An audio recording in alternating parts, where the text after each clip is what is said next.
চল রাখ তোর ক্লাস, মাথা পুরো আগুন হয়ে আছে। যা তাড়াতাড়ি সিগারেট নিয়ে আয়। মিমির বান্ধবী সিগারেট নিয়ে আসলো। এইদিকে আমি ক্লাসের সবার সাথে পরিচিত হলাম। রাসেল, রকি আর একটা মেয়ে বান্ধবী হলো। ওর নাম ফারহানা। ক্লাস শেষ করে বাইরে এসে বসে গল্প করছিলাম তাদের সাথে। তখন রাসেল বলে উঠল, দেখ বন্ধু, পিছনে মিমি আসছে। আমি পিছনে তাকিয়ে দেখলাম মিমি আপু আমাদের কাছেই আসছে। ও কাছে এসেই, ওই ছোট লোকের বাচ্চা, তোর সাহস কি করে হয় আমাকে কিস করার? আমাকে কিছু বলতে দেওয়ার সুযোগ না দিয়েই ওর পিছন থেকে হকি স্টিক বের করে গায়ের সর্বশক্তি দিয়ে আমার মাথার উপরে বাড়ি দিল। সাথে সাথে আমার মাথা ফেটে রক্ত বের হতে লাগলো। রক্ত দেখে আমার মাথা গরম হয়ে গেল। আর কিছু না ভেবে সজোরে দিলাম এক চর। মিমি চর খেয়ে তাল সামলাতে না পেরে একটা গাছের সাথে ধাক্কা খেয়ে অজ্ঞান হয়ে গেল। আমার মাথা দিয়ে এখনো রক্ত বের হয়ে যাচ্ছে।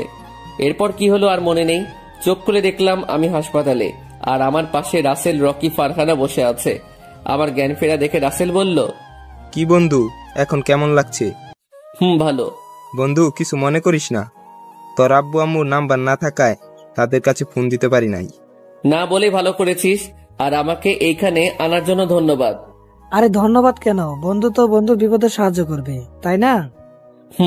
আচ্ছা, মিমি আপুকে দেখলাম তখন অজ্ঞান হয়ে পড়ে গিয়েছিল। পাশে তাকিয়ে দেখ, তাহলেই বুঝবি। ফারহানার কথা শুনে পাশে তাকিয়ে দেখলাম আমার পাশের বেডে শুয়ে আছে। গাছের সাথে অনেক জোরে বাড়ি লাগার কারণে তার অনেক রক্ত বের হয়, তাই তাকে রক্ত দেওয়া হচ্ছে। এখনো জ্ঞান ফিরে নাই। ও, অনেক জোরে চটটা পড়ে গিয়েছিল রে। আচ্ছা থাক এখন সেসব কথা। তারপরে আমরা কথা বলছিলাম, তখন দেখলাম মিমি আপুর জ্ঞান ফিরল। আর আমাকে পাশের বেডে দেখে তার মাথা গরম হয়ে গেল।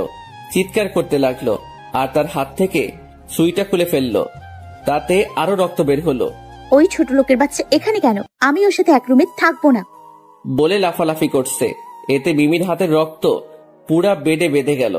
আমি ওর এমন দৃশ্য দেখে আর শুয়ে থাকতে পারলাম না। উঠে এসে মিমিকে ঠাস করে চর মেরে বললাম, ওই মেয়ে, সমস্যা কি আপনার? নিজেকে কি বিশ্বসুন্দরী ঐশ্বরিয়া ভাবেন? ইগোটা কমাবেন, আর কোনো কথা বলবেন না, চুপ করে থাকবেন। যদি এইবার চিৎকার করতে শুনি তাহলে এই সুই চোখের মধ্যে ঢুকিয়ে দেব। আমার কথা শুনে মিমি আর কোনো কথা বলল না। নার্স সব কিছু ঠিক করে দিল। আমিও আর ওইখানে না থেকে চলে আসলাম। বাসায় ঢুকতেই, এতক্ষণ কোথায় ছিলে? আর বাবা, তোর কি হয়েছে? তোর মধ্যে ব্যান্ডেজ করা কেন? ওহ আম্মু, তুমি এত চিন্তা করো না তো, বেশি কিছু হয়নি, শুধু একটু কেটে গেছে।